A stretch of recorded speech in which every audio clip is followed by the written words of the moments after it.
చిన్న పదాలతో కన్నడం నేర్చుకోండి.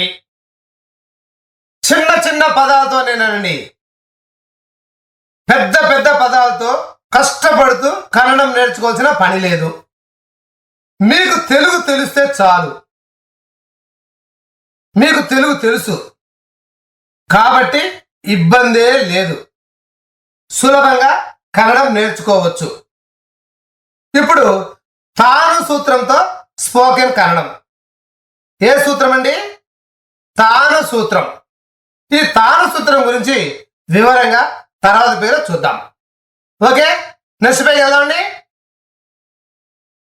భవిష్యత్తులో చేసే పనులను కన్నడంలో చెప్పడం ఎలా? భవిష్యత్తులో చేసే పనులను కన్నడంలో చెప్పడం ఎలా? భవిష్యత్తులో మనం చాలా పనులు చేస్తాం. భవిష్యత్తులో చేసే పనులు ఇప్పుడు మనము కన్నడంలో చెప్పాలంటే ఎలా అనేది తెలుసుకుందాం. భవిష్యత్ అంటే రేపు కావచ్చు, ఒక నెల కావచ్చు, ఒక గంట తర్వాత కావచ్చు. ఓకే, నెక్స్ట్ పేజ్ కదండి. తాను సూత్రం. వాక్యంలో తాను అని వచ్చినప్పుడు అదేనండి, వెళతాను, చదువుతాను, పంపుతాను, పాడుతాను, మాట్లాడతాను, ఇలాంటి అర్థాలు వచ్చే పదాలు వచ్చినప్పుడు ట్రైన్ అనే పదం వాడాలి. పక్క పేజీలో వివరంగా వాక్యాల్లో చూద్దాం. ఓకేనా? నెక్స్ట్ పేజ్ కదండి. ఇలా సులభంగా గుర్తుపెట్టుకోండి. కన్నడంలో వెళ్ళు అంటే పోగు, చదువు అంటే ఓదు, నేర్చుకును అంటే కలియు, పాడు అంటే పాడు, మాట్లాడు అంటే మాతాడు. పోగు ప్లస్ తేనె అంటే ఓగు ప్లస్ తేనె అంటే ఓగు తేనె. ఓదు ప్లస్ కలియు ప్లస్ తేనె కలియు తేనె. హాడు ప్లస్ తేనె హాడు తేనె. మాతాడు ప్లస్ తేనె మాట్లాడు తేనె. ఓగు తేనె అంటే వెళ్తాను, ఓదు తేనె అంటే చదువుతాను, కలియు తేనె అంటే నేర్చుకుంటాను, హాడు తేనె అంటే పాడతాను, మాతాడు తేనె అంటే మాట్లాడతాను. ఇప్పుడు నాను ఉపయోగించి చూడండి. నాను హోగుతేనే అంటే నేను వెళ్తాను, నాను హోగుతేనే అంటే నేను చదువుతాను, నాను కలియత్తేనే అంటే నేను నేర్చుకుంటాను, నాను హాడుతేనే అంటే నేను పాడతాను, నాను మాట్లాడితేనే అంటే నేను మాట్లాడతాను. ఇక్కడ వాక్యం గమనించండి. నేను వెళతాను అంటే కన్నడంలో నాను హోగుతేనే.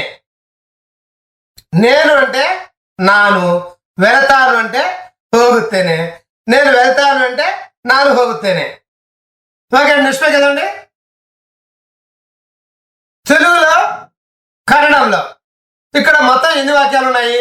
5 వాక్యాలు ఉన్నాయి. అవి ఏమిటి? నేను వెళతాను, నేను చదువుతాను, నేను నేర్చుకుంటాను, నేను పాడతాను, నేను మాట్లాడతాను. నేను అంటే నాను. నేను వెళ్తాను అంటే కన్నడంలో నాను హోగుతేన్. నేను చదువుతాను అంటే కన్నడంలో నాను ఓదుతేన్. నేను నేర్చుకుంటాను అంటే కన్నడంలో నాను కలిగితేన్. నేను పాడతాను అంటే కన్నడంలో నాను హాడతేన్. నేను మాట్లాడతానంటే కన్నడంలో నాను మాట్లాడతేన్. కష్టమేం లేదండి, సులభం ఉంది కదా. ఆ టెక్నిక్ తెలిస్తే చాలండి. ఇలాంటి వాక్యాలు ఎన్నేం చెప్పొచ్చు.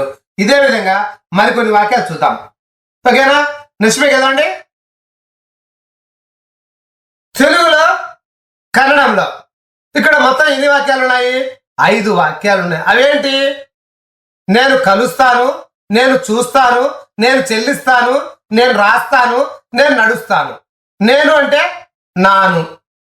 నేను కలుస్తాను అంటే కన్నడంలో నాను కలితేన్. నేను చూస్తాను అంటే కన్నడంలో నాన్ నోడుతేన్. నేను చెల్లిస్తాను అంటే కన్నడంలో నాను సలిచుతేన్. నేను రాస్తానంటే కన్నడంలో నాను బరితేన్. నేను నడుస్తాను అంటే కన్నడంలో నాను నడైతేన్. బాగా గమనించండి. బాగా గమనిస్తే ఆ సులువు అనేది మీకు అర్థమవుద్ది. ఆ టెక్నిక్ తెలిస్తే చాలండి. ఇలాంటి వాక్యాలు ఎన్నేం చెప్పొచ్చు. ఇదే విధంగా మరికొన్ని వాక్యాలు చూద్దాం. ఓకేనా? నెక్స్ట్ పేజ్ కదండి. తెలుగులో కన్నడంలో ఇప్పటి వరకు నేను గురించి చెప్పుకున్నాం. ఇప్పుడు నేను, మనము, మీరు, అతను, ఆమె, వారు ఉపయోగించి వాక్యాలు చెప్పుకుందాం. అంటే అన్ని పర్సనల్ ప్రొనౌన్స్. ఇక్కడ ఎన్ని వాక్యాలు ఉన్నాయి? మొత్తం 6 వాక్యాలు. అవేమిటి? నేను వెళ్తాను, మనం వెళ్తాము, మీరు వెళ్తారు, అతను వెళ్తాడు, ఆమె వెళ్తుంది, వారు వెళ్తారు.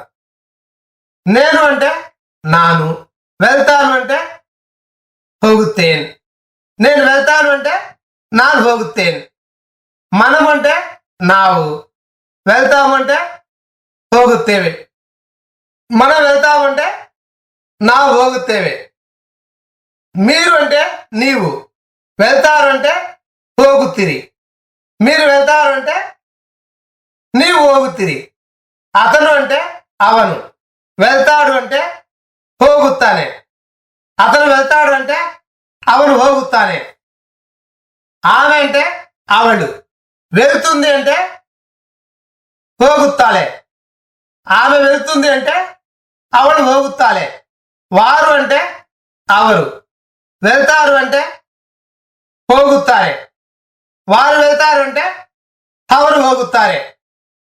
ఇప్పుడు వివరంగా చూడండి. నేను వెళ్తాను అంటే కన్నడంలో నాన్ హోగుతేన్, మనం వెళ్తాము అంటే కన్నడంలో నావు హోగుతేవే, మీరు వెళ్తారు అంటే కన్నడంలో నీవు హోగుతిరి, అతను వెళ్తాడు అంటే కన్నడంలో అవను హోగుతానే, ఆమె వెళ్తుంది అంటే కన్నడంలో అవಳು హోగుతాలే, వారు వెళ్తారు అంటే కన్నడంలో అవరు హోగుతారే. బాగా గమనించండి. అన్నిటికీ కామన్ గా హోగు హోగు హోగు అనే వచ్చింది. ఆఖరణ తెలుగులో మనము నేను ఉన్నప్పుడు తాను, మనం ఉన్నప్పుడు తాము, మీరు ఉన్నప్పుడు తారు, అతను ఉన్నప్పుడు తాడు, ఆమె ఉన్నప్పుడు తుంది, వారు ఉన్నప్పుడు తారు అని వచ్చింది. అదేవిధంగా తెలుగులో మనకు తాను వస్తే వాళ్ళు తేనె, తామని వస్తే తేవే, తారని వస్తే తిరి తిరి అని వచ్చింది. తాడు వస్తే తానే. అది నోట్ పుస్తకంలో రాసుకోండి, బైహార్ట్ చేయండి, తప్పే లేదు. ఎందుకంటే నేను అన్ని వెర్బులు బైహార్ట్ చేయమంటంలే. ఈ సూత్రాన్ని తేనె ఎప్పుడు వచ్చింది, తేవే ఎప్పుడు వచ్చింది, తిరి ఎప్పుడు వచ్చింది, తానే ఎప్పుడు వచ్చింది అనేది గమనించండి. ఓకే, కష్టమే లేదండి, సులభం కదా. ఆ టెక్నిక్ తెలిస్తే చాలండి.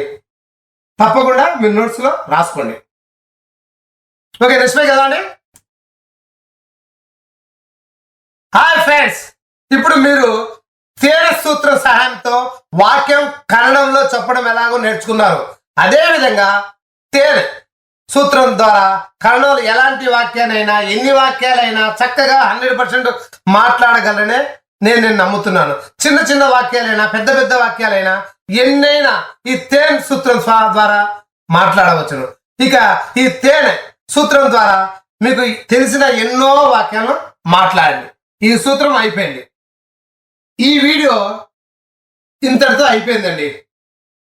ఈ వీడియో చూసేసాము అయిపోయిందని పక్కన వేయకుండా కనీసం 3 సార్లు చూస్తే ముఖ్యమైన పాయింట్లన్నీ మీరు నోట్స్లో రాసుకోండి. 3 సార్లు చూసినప్పుడే మీరు ఈ వీడియో చూసినట్టు లెక్క పూర్తిగా. ఎందుకంటే ఫస్ట్ వీడియో చూసినప్పుడు మీకు 50% అర్థం కావచ్చు, తర్వాత ఇంకోసారి చూస్తే 70% అర్థమవుతుంది, తర్వాత చూస్తే 99.999 అర్థమవుతుంది. సో ఆల్మోస్ట్ 100% అర్థమవుతుంది. 3 సార్లు చూడకుండా ఈ వీడియో చూసేసామో అయిపోయింది అన్నట్టుకు పక్కన వేస్తే ఎలాంటి ప్రయోజనం ఉండదు. Okay, bye.